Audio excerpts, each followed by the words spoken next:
She checks her phone for the third time in 10 minutes. Not because anything important is happening, but because waiting feels like dying a small death. The message was read 4 hours ago. The silence feels like a verdict she's not ready to hear. Watch how she crafts the perfect response. Casual but not too available. Interested but not desperate.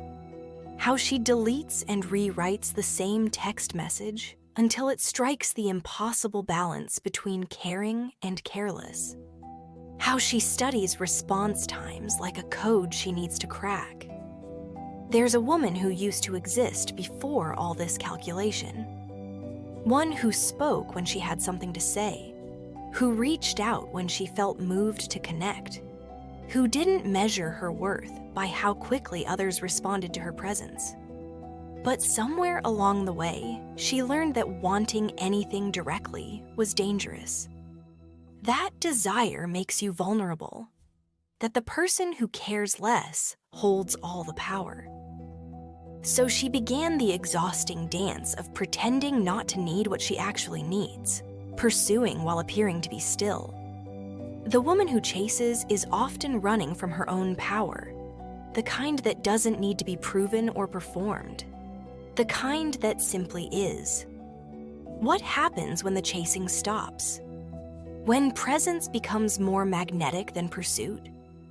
When stillness holds more power than movement? Most women have been taught that love is something to be earned through effort. That connection requires pursuit. That if you want something, you must chase it, convince it, work for it, prove you deserve it. The cultural messages are everywhere. Fight for your relationships, don't give up, persistence pays off.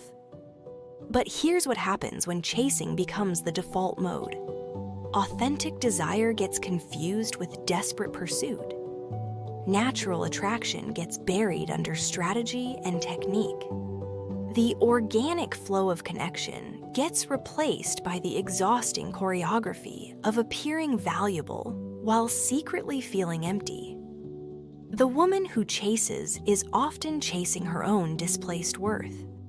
She's looking outside herself for the validation that she's lovable, valuable, worth pursuing in return.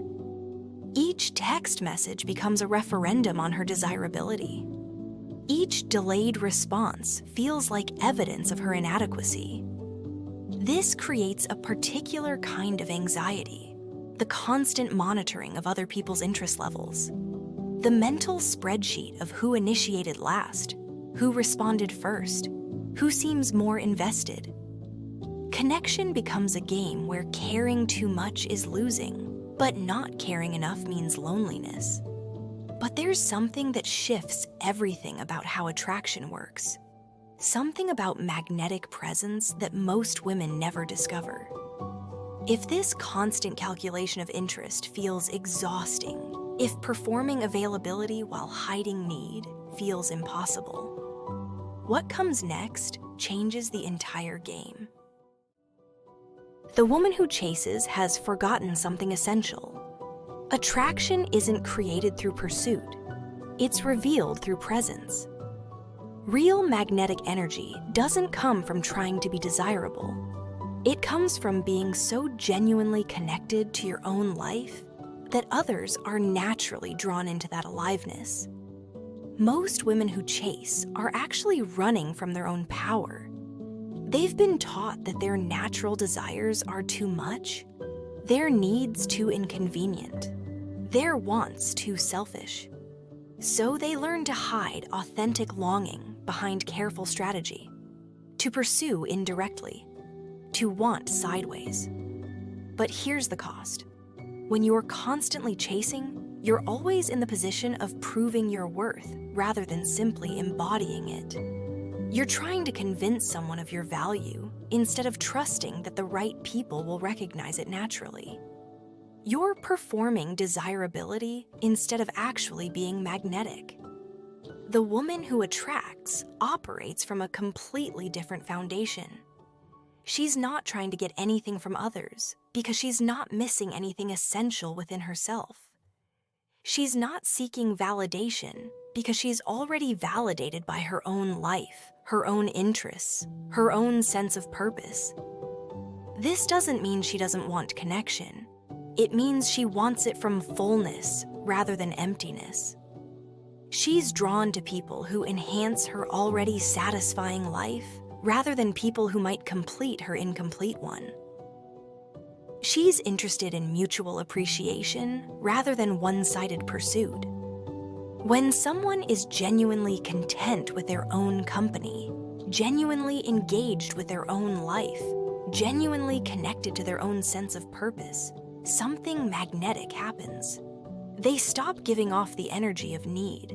They stop broadcasting availability. They start emanating the kind of self-contained satisfaction that others find naturally attractive. The most magnetic quality isn't confidence or beauty or success. It's contentment. The rare presence of someone who genuinely enjoys their own life. Someone who isn't waiting for the right person to make life worth living, but who is already living a life worth sharing. This creates a different dynamic entirely. Instead of chasing, there's invitation. Instead of pursuit, there's attraction. Instead of trying to convince someone of your worth, you simply live that worth so fully that the right people are naturally drawn to it. The woman who understands this isn't playing hard to get.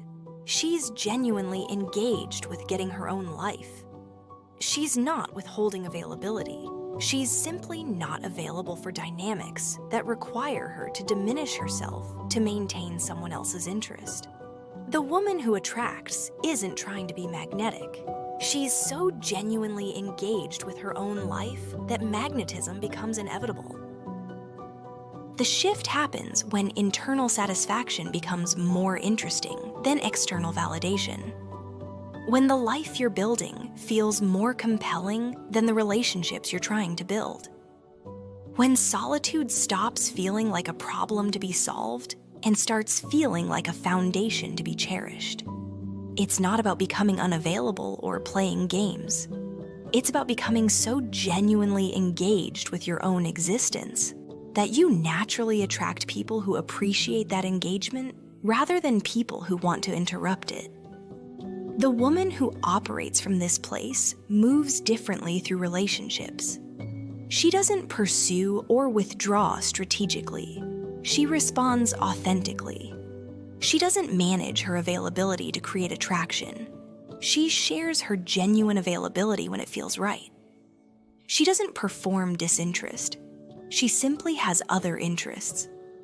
This creates something that can't be faked or strategized. Genuine magnetism. Not the performed kind that requires constant maintenance, but the natural kind that emerges when someone is genuinely satisfied with their own company and genuinely selective about who gets to share that satisfaction. From this place, attraction becomes effortless, not because there's any technique or method, but because there's no desperation to manage. Energy that used to go toward chasing now flows toward creating a life worth living. The satisfaction that emerges from this engagement is something others naturally want to be part of. The most attractive quality isn't availability. It's selectivity born from self-knowledge. Not the artificial scarcity of playing hard to get, but the natural discernment of someone who knows what they want and isn't willing to settle for less. Maybe the deepest attraction happens when someone stops trying to be attractive and starts being genuinely engaged with life. When presence becomes more magnetic than pursuit. When the energy that used to go toward chasing gets redirected toward creating a life so satisfying that others naturally want to be part of it. There's a woman who lives in that engagement, one who has remembered that her worth isn't determined by who pursues her, but by how fully she inhabits her own existence. Who understands that the right connections will find her when she's genuinely findable, not hiding behind strategy, but living openly in her own truth. She's not performing magnetism, she is magnetic. She's not withholding availability, she's simply not available for diminishment. She's not playing games, she's engaged in the much more interesting game of creating a life worth living. The woman who attracts has learned that chasing repels what you're actually seeking. That desperation, no matter how well disguised, pushes away the very connection it's trying to create. That the most magnetic thing about anyone is their genuine engagement with their own life. What would it feel like to be so satisfied with your own company that others naturally want to join that satisfaction? What becomes possible when attraction stops being something you create and starts being something you simply are? The most magnetic presence might simply be someone who has fallen so genuinely in love with their own life that others can't help but be curious about what that kind of satisfaction feels like. The woman who doesn't chase isn't running from connection. She's walking toward it from a place of fullness rather than emptiness. And that changes everything about what finds her. She's been there all along, waiting underneath all the strategy and pursuit, ready to be genuinely herself, ready to attract what actually belongs to her.